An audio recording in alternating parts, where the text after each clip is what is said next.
Okay, just to make sure we have enough discussion time, let me start right on time. Hi, I'm Riley. I work on Chrome on the team evaluating WebNN, along with some folks I see on the call, Austin, Josh. I don't know if Phyllis is in there too. And I'm here with Raphael from Microsoft, who does who does a lot of work on WebNN.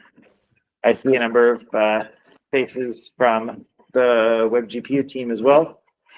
And so what I want to talk about today and just have this be kind of an open discussion and sort of brainstorming sync session is how do we get interoperability between the WebNN API and the WebGPU API? And before we talk about how, let's talk about why.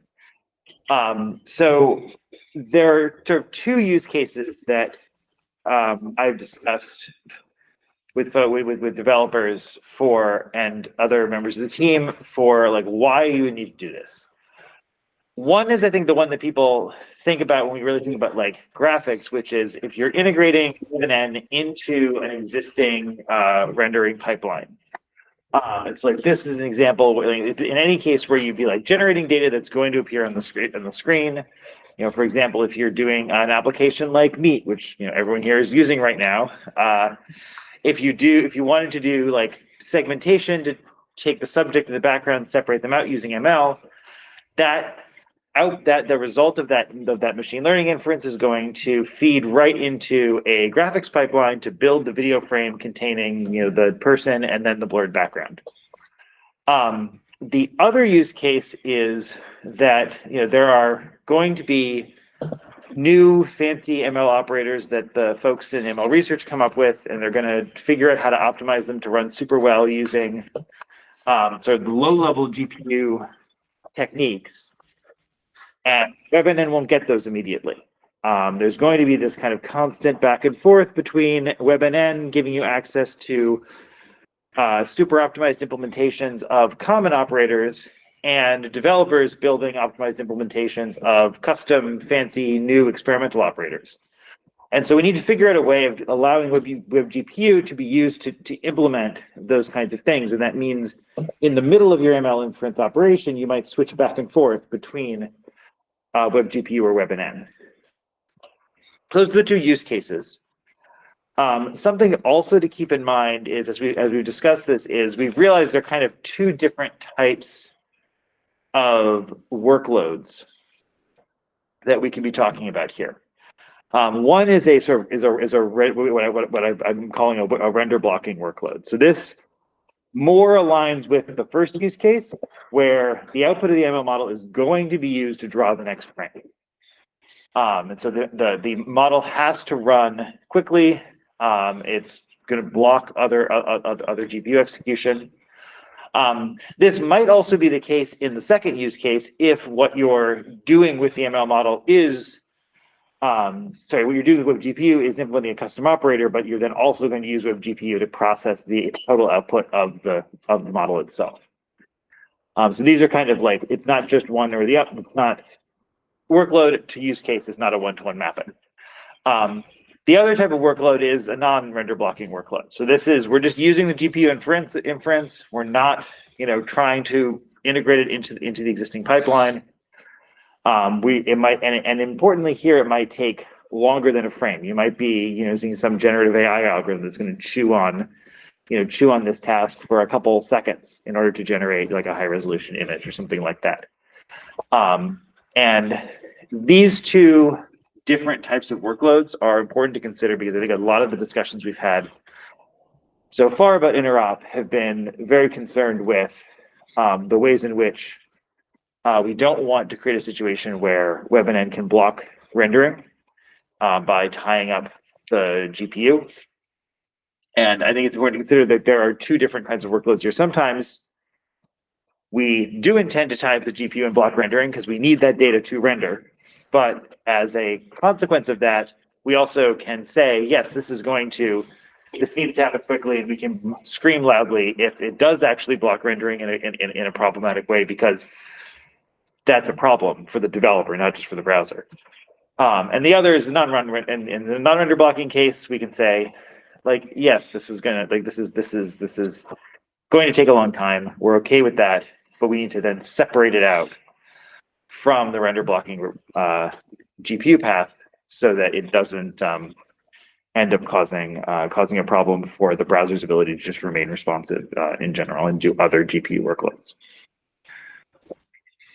So that's kind of an overview of the space of Interop.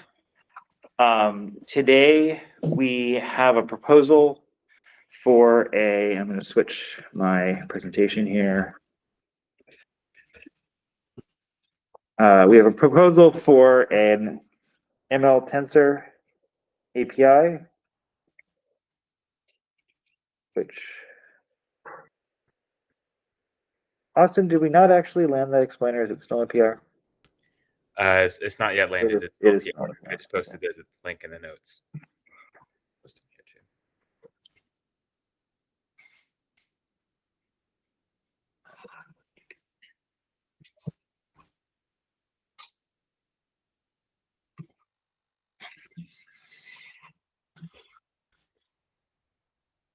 So we have this ML tensor explainer, which importantly, why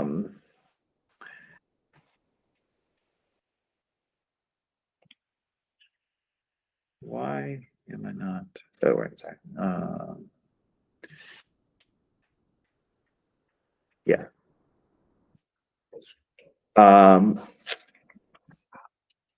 Proposes this ability to create a tensor and mark it as importable to WebGPU, and then during the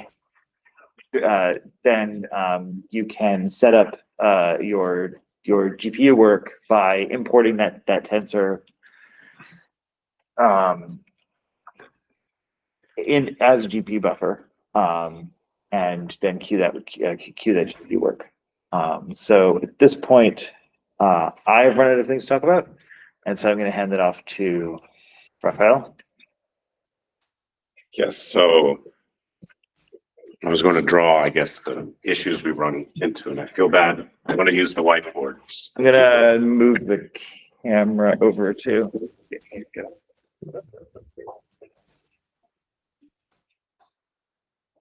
Look at that. Fancy. So I'm going to talk about sort of Windows-specific stuff, so bear with me. So the way, the GPU process and Windows works today is at the very bottom, you have your command queue. Right now, there is a main one that is used for many things. Step away from the board because the camera is to your left. Wish I was left-handed, but I'm not. So many things draw to this 2D canvas, and queue stuff in here, WebGL, and queue stuff in here, and then most importantly, the compositor. And queue stuff in here.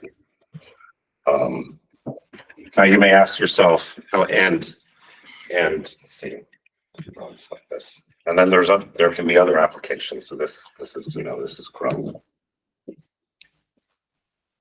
But there can be other applications. We'll just pick one out of thin air, like Notepad, for instance. So you can have, you're doing animation and stuff. You can have Notepad over here, and it'll also have command queue.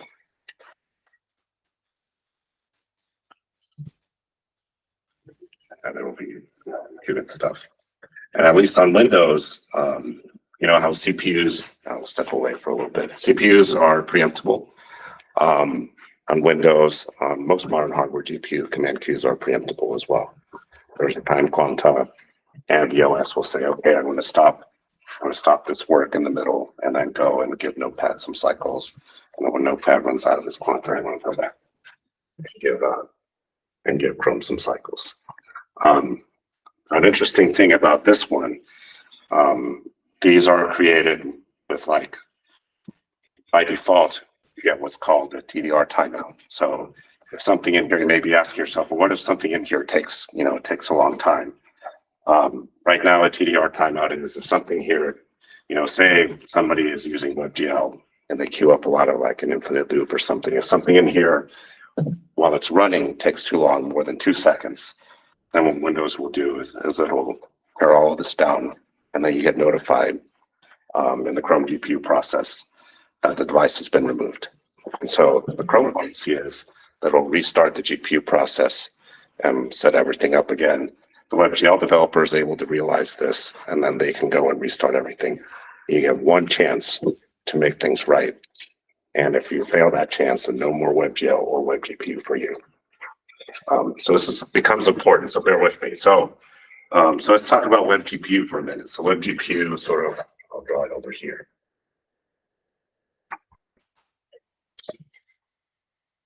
That's remarked. Right, one more rest. Black one. So it also goes, and today it runs on its own command queue.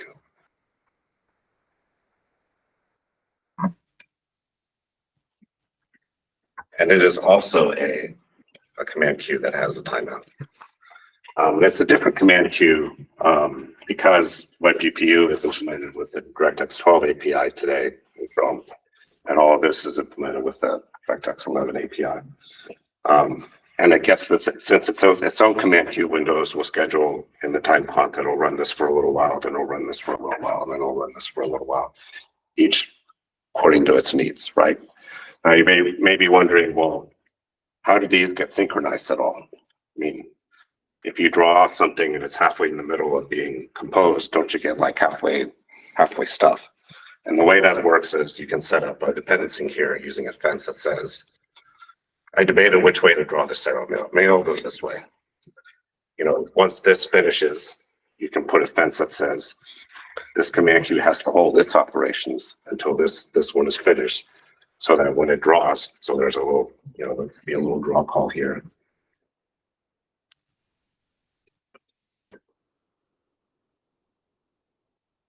Be a draw call here that references textures in here.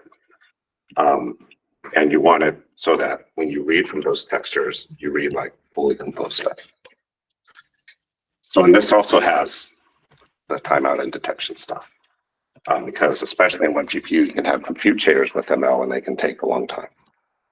I have heard there are complaints with people that are trying to do ML with WebGPU that they write a long shader, they do a lot of computations, and they get the TDR, and then it all goes back again, and they have to try again. So we'll run out of code, so I have space there. So WebNN comes into the picture here, and it has its own command queue.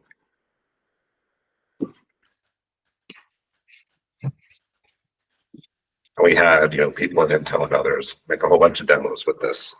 The demos kept TDR. So what I did is I merged a change in the Chromium that made it so that this command queue has the timeout disabled. And when I disabled the timeout, all the demos worked great. There were no TDRs whatsoever. Now today there is no line between these two, and we're debating how do we handle these lines here, such that you can imagine if we do put a line here, and this is a disabled timeout queue. Now this command queue will wait for something that will take a long time. It's not subject to the 2 second thing is only when you run, not when you wait. You can wait forever. And then this is fine. You solve Riley's, I think, first or second bullet point, where you want to do custom ops. I think this is fine.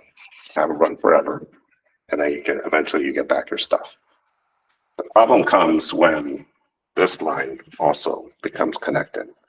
Now the Chrome compositor has to wait for WebGPU, and then if WebGPU waits for a thing that takes a long time, now you can hang. And the Chrome compositor used to draw every window and every tab, but now everything hangs or it takes a long time, and you can't scroll the page, you can't type in anything, nothing works.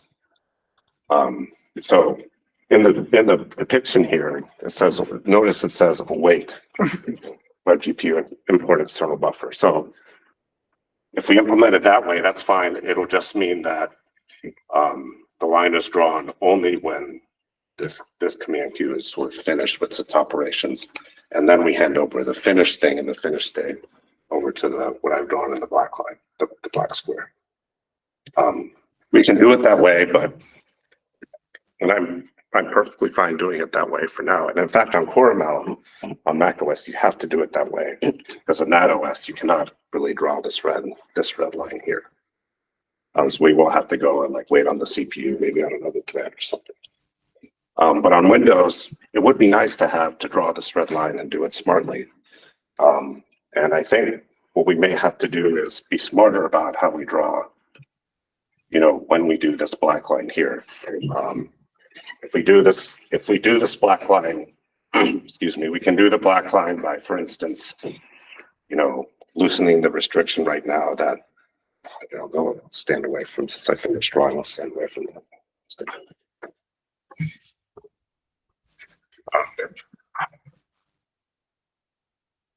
So what was I saying? Yes, we can loosen the restriction on right now. The way the sort of the Chrome, actually the web rendering model works is if you make changes to your WebGPU canvas or any canvas in a RAF callback, and you also make DOM modifications, those are required to appear at the very same time, which makes it difficult when you're doing things when those modifications, at least WebGPU, just take a long time. And you loosen that so that maybe it'll appear in some number of frames. Or Ken the other day suggested, well, why don't we use off-screen canvas? Because off-screen canvas is already the case that it is not required to appear on the same frame. There's also this desynchronized canvas, which you can make, excuse me, which gives you sort of the same guarantees, or lack of, I guess, guarantees. Let's see what else we're working on with this. We'll also have to deal with back pressure as well, because these things sort of run. The back pressure has to come, I guess, from all the way at the end, right? It would be nice if the compositor could still run sort of at the availability of this one, right? This one is very lightly loaded. You still want text and stuff to draw. You still want you type in the text box and you see the text box to scroll the page. And it's okay if your ML stuff, runs at a lower frame rate because it takes a while. Yes. I had a question. Is there any way to separate the compositor so that it has its own command queue such that the things that web developers can do can't hold up the things that Chrome is trying to do? What do you mean by cancel up? It can't slow down. Well, the compositor does run on its own queue. No, but that's separate from the WebGL I and mean, 2D and WebGL? yeah, is that possible? We can do that. Yes, that is possible. You do have to preserve the HTML compositing model. Like if you had a RAF callback and you drew, say, WebGL and 2D canvas in that JavaScript code, you have to present those at the same time. Otherwise, you break web apps. That's true. Yes. So you have to break them in some way that they buy into or something with these kind of things. You had a good suggestion the other day of WebGPU already has this on work submitted promise that you can hook into, and then you'll get called back when this queue finishes. So we can use that as a way web developers have to know to use it to sort of have them apply back pressure themselves. So as Raphael pointed out today with the API that's shown on the screen, we have this await on the internal the import external buffer. So that means that the work that WebNN does on its own command queue completes, and then the CPU is responsible for submitting the next, doing the submit of the work to the GPU device. And so that sort of solves the problem at the moment because the GPU tasks don't directly wait on WebNN. We just can't submit them until we actually have the data. The problem with that is that we are now synchronizing the work through the CPU.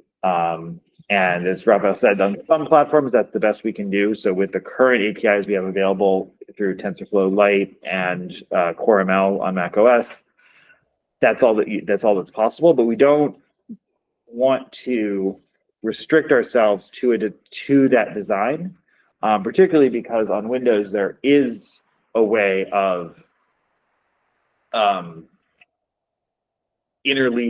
WebNN and WebGPU work using fences that doesn't require synchronization through the CPU. And so in some scenarios, and this is where, you know, I want to go back to the scenarios that I was showing here.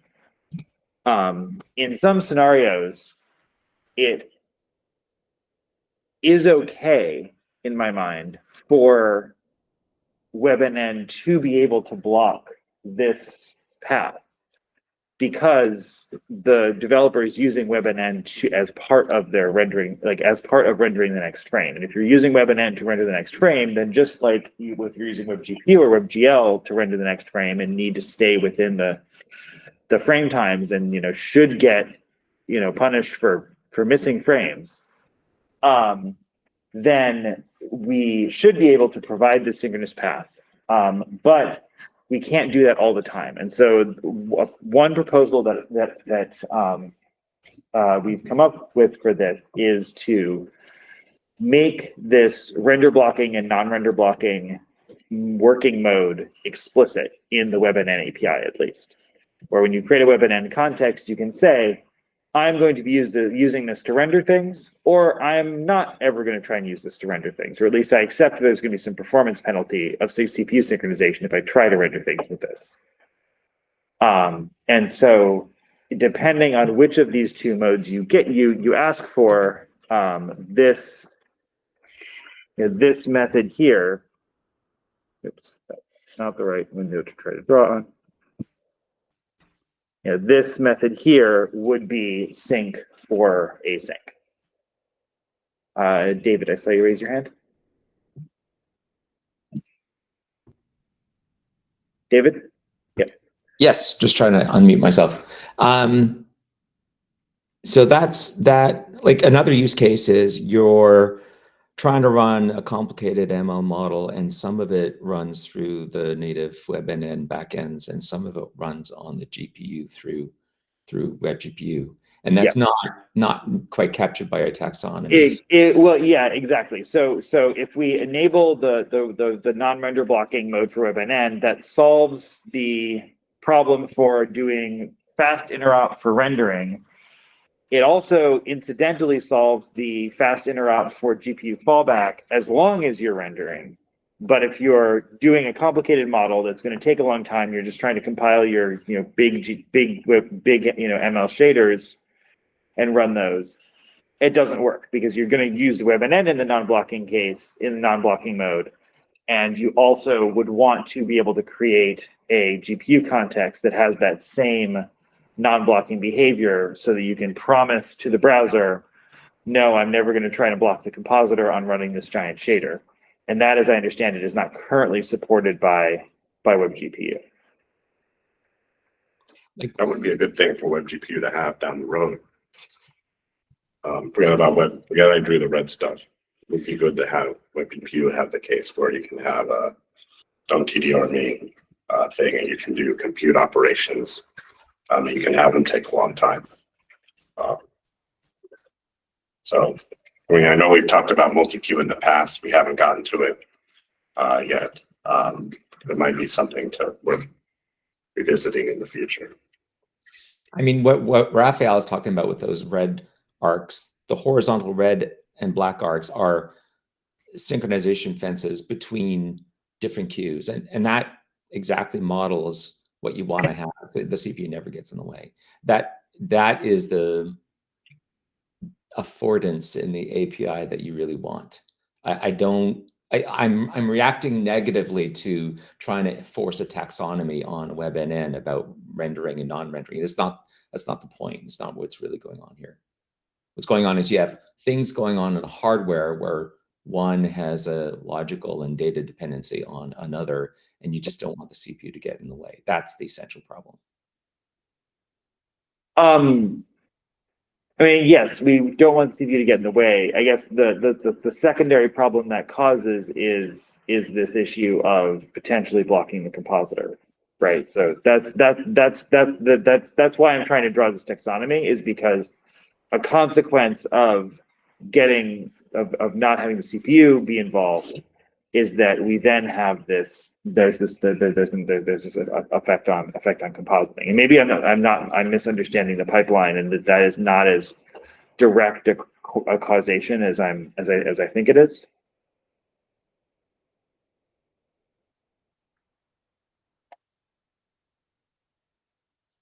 Yeah, I'm not thinking about the constraints on compositing and the web's constraints on when things are being presented.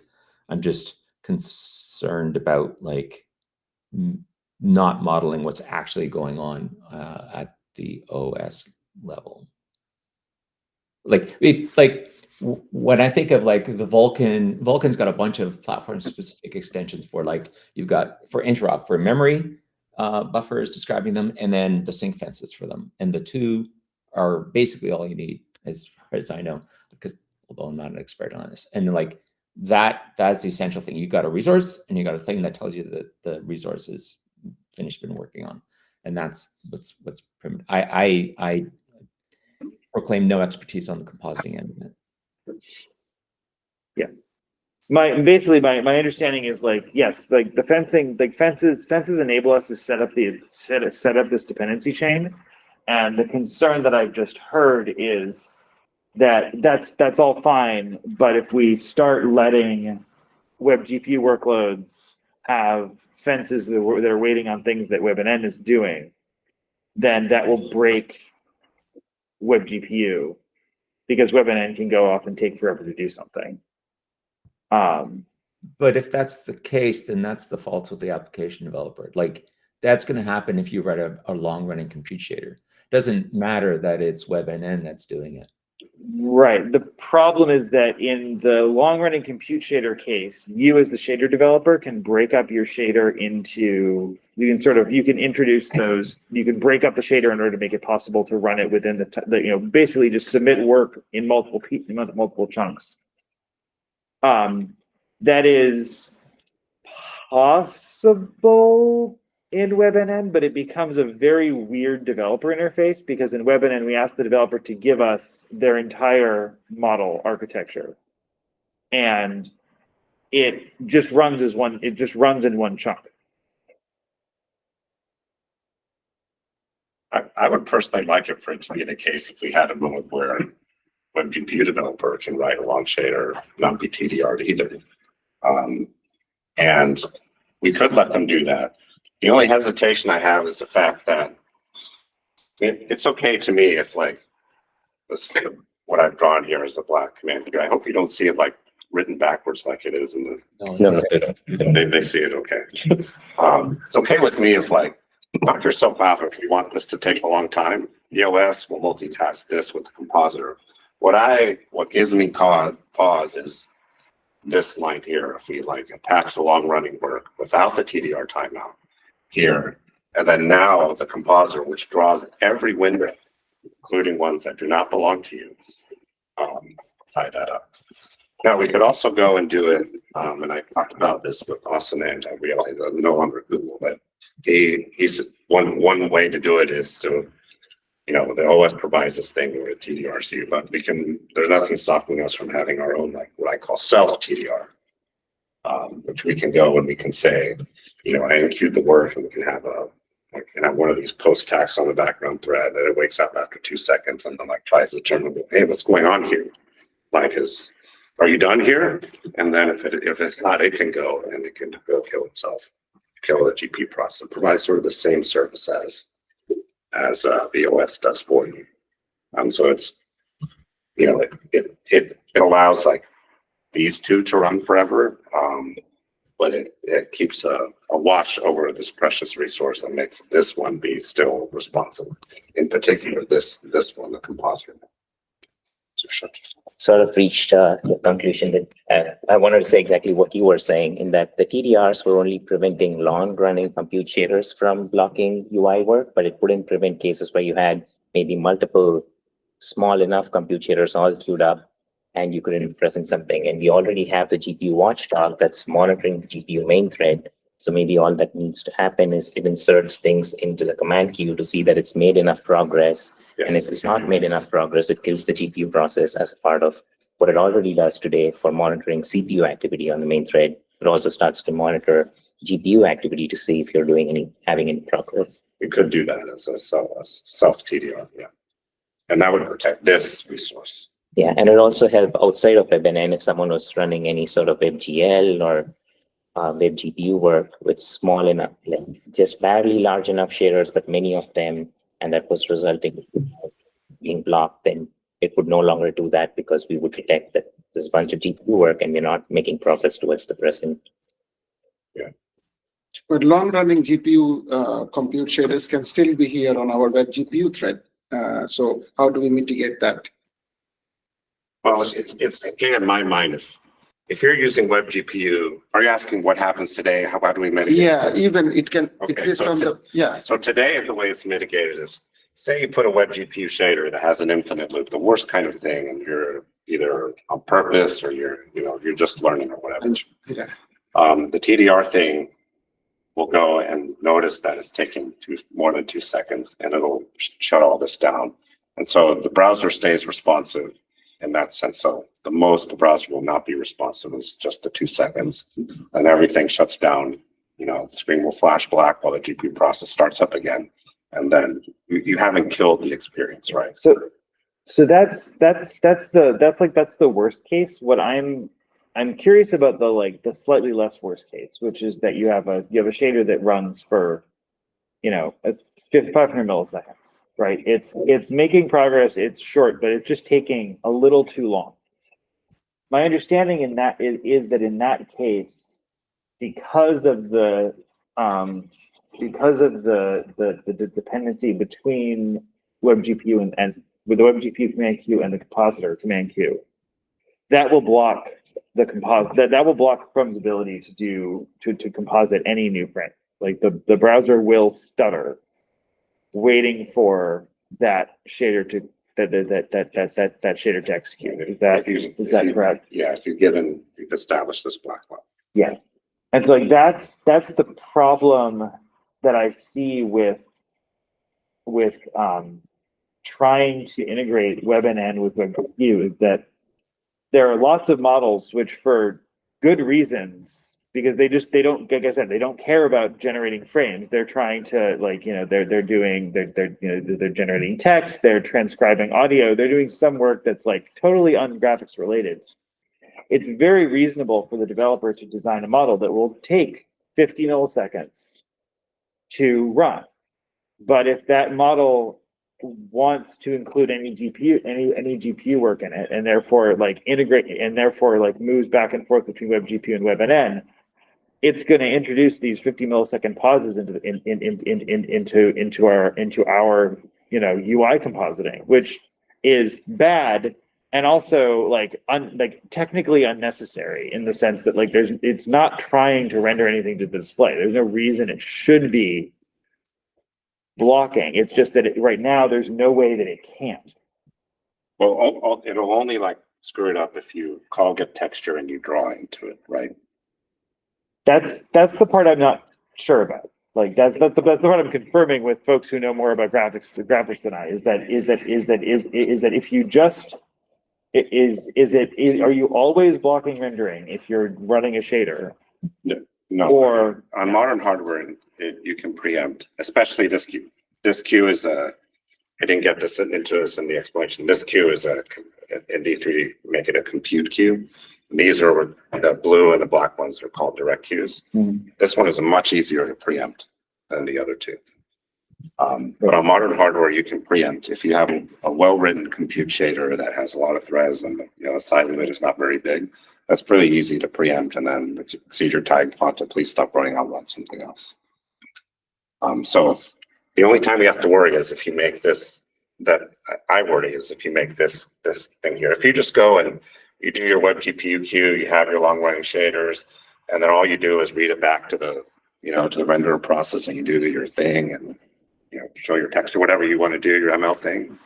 I'm okay with letting that just take as long as you want. I think off-screen canvas or desynchronized canvas is the primitive to prevent the graphics work from blocking the composition work. It would create its own compositor frame sync and submit frames. And if it doesn't arrive in time, the UI work will just compose with the previous frame that was rendered on the canvas. I don't remember which of these two canvas things achieves that, but that gives the web developer control to say, my web page may take a long time to produce a new canvas frame, but don't block the rest of the web page for it. Yeah, I think you're right. Okay, we are way over time. I don't know how many of us need coffee. I certainly do. But I think this has been really productive. I think we still have some. I at least have some areas where I'm still learning how this works. And so, apologies to both Raphael, who has to explain things, and Ken and David, who have to explain things to me. Because I want to get to I want to explore this question of get texture a little better, because yeah, like I said, my concern is to sort of the point discussed earlier, the way that WebNN works, you can't break up your work into smaller pieces. It would be incredibly awkward to try to use the WebNN API in a way that guaranteed that each model, that you build multiple graphs and try to make each one run in a really short period of time. That would be very awkward to do. And I'm not sure it would actually even solve the problem, because in the end, you would still have your WebGPU works depending on. In the end, you would still have your GPU work depending on the output of the final model. And so what I really want to understand is, what are the cases where you actually do end up causing a problem for the browser compositor? And if it's possible for developers to use these APIs in a way that doesn't cause those problems, then I think we can solve this. And that's why the taxonomy, I think, is useful, because sometimes the developer is intent, the developer intent is important here. So if there are any last comments, questions from the folks on virtual, I will let someone else have the last word, but then we should all go get coffee. Thank you all for coming. That could be the last few.